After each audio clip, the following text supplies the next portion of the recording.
5 years ago, these days, tragic and horrific events took place in Ukraine. On 2nd May 2014, Ukrainian nationalists flooded the beautiful and peaceful city of Odessa. This chanting crowd watched the fire in the trade union's house, killed dozens of defenseless civilians.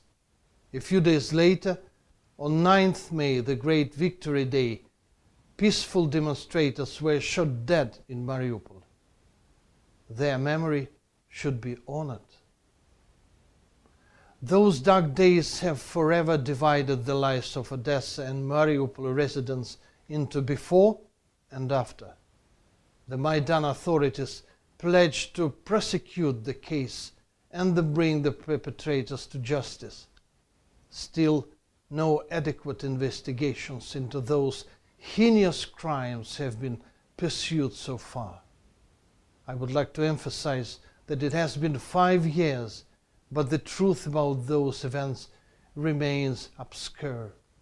In fact, the Ukrainian authorities and law enforcement agencies just ignored the findings of the International Advisory Panel on Ukraine of the Council of Europe. To recap, it noted serious violations of investigation standards, an undue delay in proceedings, as well as non-compliance with the independence and efficiency criteria.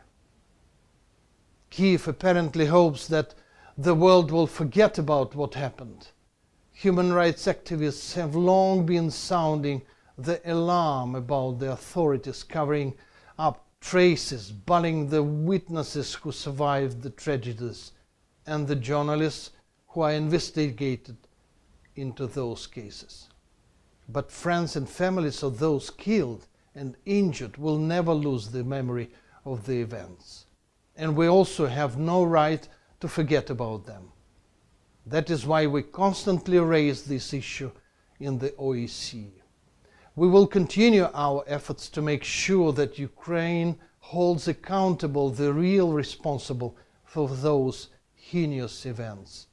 We demand that the Ukrainian authorities conduct an impartial investigation and publish its results promptly. We urge the international community to exercise its influence on Kyiv and induce Ukraine to fulfill its obligations in the sphere of human rights.